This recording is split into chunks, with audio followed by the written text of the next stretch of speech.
नमस्कार दोस्तों।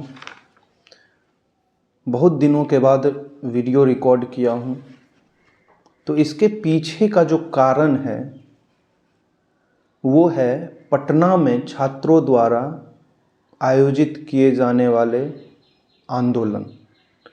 इस कड़ाके के ठंड में छात्रों ने जो आंदोलन किया है उसे देखकर मन में पीड़ा होती है। अब इस आंदोलन के पीछे का कारण क्या है कि छात्र सड़क पर उतरे हैं, ठंडी रातों में सड़क पर सो रहे हैं। तो आज हम लोग उसी के बारे में चर्चा करेंगे कि छात्र आखिरकार रोड पे क्यों आए हैं, रोड पे सोने को क्यों विवश हुए हैं।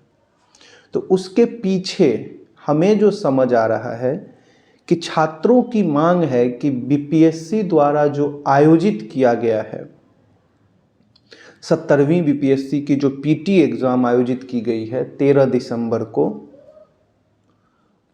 छात्रों की मांग है कि वो पुनः आयोजित किया जाए, क्योंकि उस एग्ज़ाम में बहुत सारी खामियां निकल के सामने आई हैं। तो अब इस पर देखना है कि क्या छात्रों की मांग जायज़ हैं या छात्र ऐसे ही मांग कर रहे हैं जैसे कि बीपीएससी कह रही है कि ऐसा कुछ भी घटना नहीं हुए, छात्र बिना मतलब का अपनी मांग रहे हैं, है ना। तो आज हम लोग सबसे पहले तो ये देखिए कि कुछ दिन पहले यूपी पीसीएस का एग्ज़ाम हुआ है। मैंने उस क्वेश्चन को देखा है, उससे एक चीज़ पता हमें लगा कि किसी भी पीसीएस का जो एग्ज़ाम होता है, कोई भी राज्य का एग्ज़ाम, वो किस स्तर का होना चाहिए, उस एग्ज़ाम में किस तरह का प्रश्न आना चाहिए। अगर बीपीएससी को नहीं मालूम है कि कैसा क्वेश्चन पूछा जाता है, तो कृपा करके यूपी पीसीएस द्वारा आयोजित की गई एग्ज़ाम का एक कॉपी मंगवा कर देखें कि किस तरह का एग्ज़ाम लिया जाता है या किस तरह का क्वेश्चन पूछा जाता है। वहाँ भी बहुत ज़्यादा हो हल्ला हुआ था, तो विद्यार्थियों ने आंदोलन करके नॉर्मलाइजेशन को ख़त्म करवाया। अब रही बात हमारी बीपीएससी के बारे में, तो सबसे पहले आज मैं कुछ पॉइंट बना के लाया हूँ। क्योंकि बच्चों को दिग्भ्रमित नहीं करना है ना। तो पॉइंट में इस प्रकार है कि मैं ये चाहता हूँ, सबसे पहले बीपीएससी को ये देखना चाहिए कि पटना जिस जगह पर इन्होंने क्वेश्चन को रद्द किया है या पेपर को रद्द किया है, जिस सेंटर पर, वो कहाँ पे स्थित है। तो वो पटना में स्थित है, राजधानी में स्थित एक प्रतिष्ठित बापू परीक्षा केंद्र का एग्ज़ाम आप कैंसिल किए हैं। वो क्यों हुई, ऐसी घटना क्या घट गई कि उसे कैंसिल करना पड़ गया आपको। सभी आला अधिकारियों के नाक के नीचे इतनी बड़ी घटना कैसे हो गई, ये आपको सबसे पहले ढूंढना चाहिए। आप छात्र पर दोष बाद में दें, पहले अपने पे दोष लें कि इतनी बड़ी घटना कैसे हो गई। अब आगे हम लोग देखते हैं कि इस एग्ज़ाम में जिस प्रकार की जानकारी हमें प्राप्त हो रही है, उससे लगता है कि इस एग्ज़ाम में बीपीएससी की 70वीं पीटी परीक्षा में बहुत भारी गड़बड़ियाँ हुई हैं। जैसे कि पेपर के लेवल पर भी गड़बड़ी हुई है और भी कई चीज़ हैं।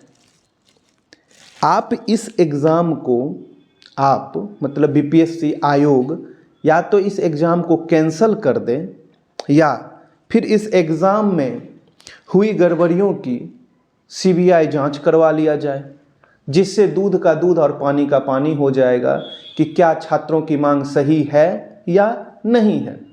अगर छात्र गलत हैं तो गलत हैं। तो आप एक बार अपनी निष्पक्षता पर आंसर दीजिए। अब आगे हम लोग बढ़ते हैं।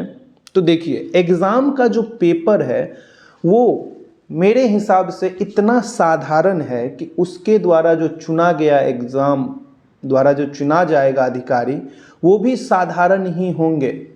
आप उनसे किसी भी बड़े पोस्ट पर पहुंचने की, क्या उसे बोलेंगे हम लोग, ऐसे समझ लीजिए कि इस एग्ज़ाम द्वारा आप ऐसे अधिकारियों को नहीं चुन सकते जो उस पोस्ट के लायक हों। हर एग्ज़ाम का एक नेचर होता है। जैसे बीपीएससी की एग्ज़ाम जो होती है उससे आप एसडीएम, डीएसपी इन लोगों को चुनते हैं, बिहार दरोगा से दरोगा लायक चुनते हैं। तो हर एग्ज़ाम और हर पोस्ट की अपनी अपनी चुनौतियां हैं, उसी तरह से चुनी जाती हैं।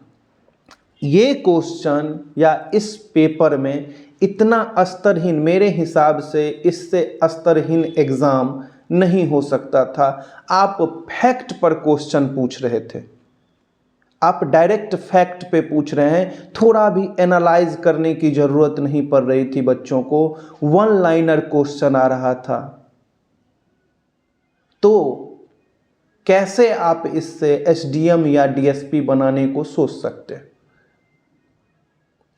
फिर आगे हम लोग बढ़ते हैं। तो आप देखिए कि हम इनसे ये पूछना चाहते हैं कि ये जो अभी जो आंदोलन हो रहा है उसी से कुछ सवाल सामने आ रही हैं, जिसमें एक सवाल सबसे महत्वपूर्ण आ रहा है कि जो क्वेश्चन पेपर था उसमें जो क्वेश्चन था उसका क्यूआर कोड था। अब उस क्यूआर कोड को उस जगह पे लगाया गया था, या तो ये संयोग हो सकता है या प्रायोजित हो सकती है कि उस जगह पर क्यूआर कोड लगाया गया है जो आंसर सही है।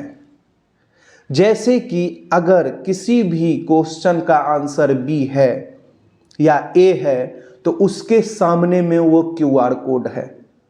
तो अगर कोई भी इंटेलिजेंट बच्चा होगा, वो अगर थोड़ा सा भी ध्यान लगाएगा और दो चार क्वेश्चन बनाने के बाद देखेगा कि क्यूआर कोड सेम पैटर्न पे जा रहा है, तो उसे ज़्यादा सोचने की ज़रूरत नहीं पड़ेगी।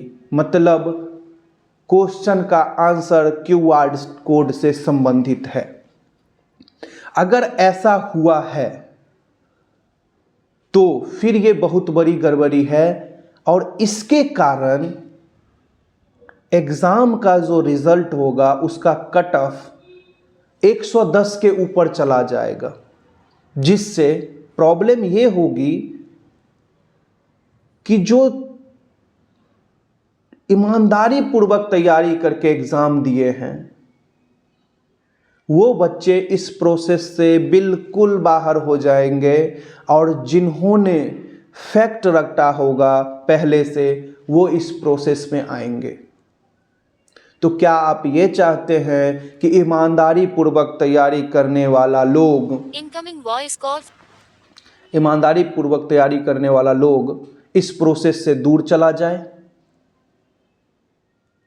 अब आगे हम लोग बढ़ते हैं।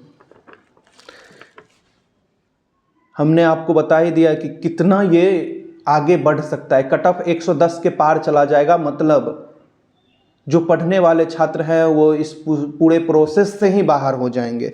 अब देखिए, एक और चीज़ हम लोग इससे फील होता है कि या महज संयोग होगा, या ऐसा भी हो सकता है कि हम गलत सोच रहे हैं कि इतना इजी पेपर सेट करने के पीछे ये तर्क भी हो सकता है कि इसे आसानी से कोचिंग संस्थानों द्वारा इसके आंसर को रटवाया जा सकता है।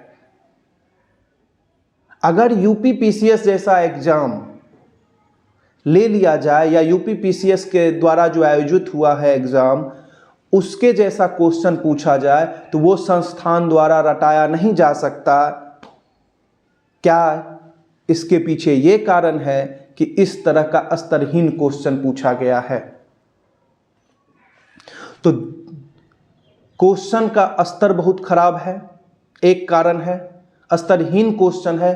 सेकंड कारण है कि QR कोड ऑप्शन मतलब आंसर के सामने है।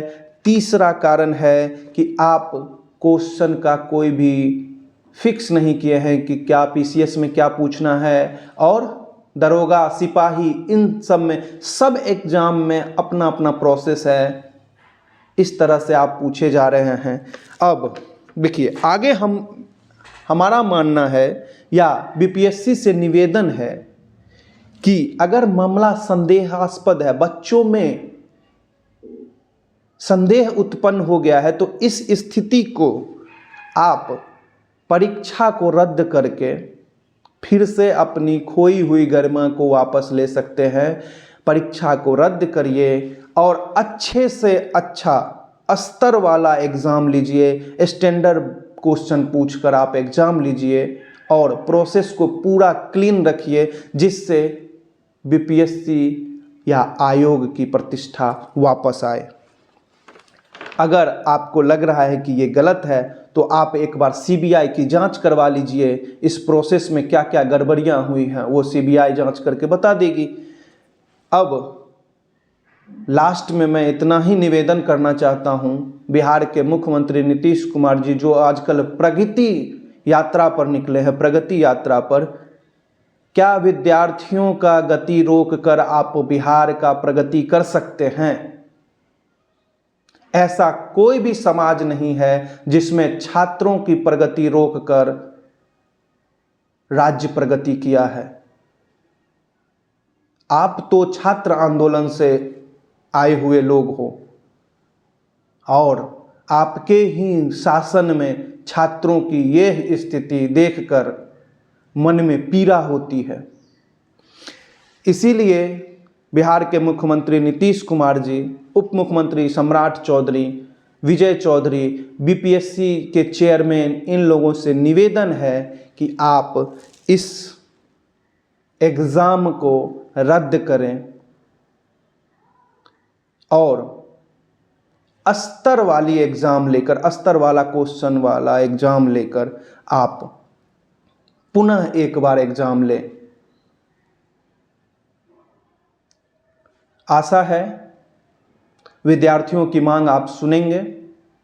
छात्र आंदोलन से उपजे हुए लोग हैं, विद्यार्थियों की मांग सुनेंगे। तब तक के लिए धन्यवाद।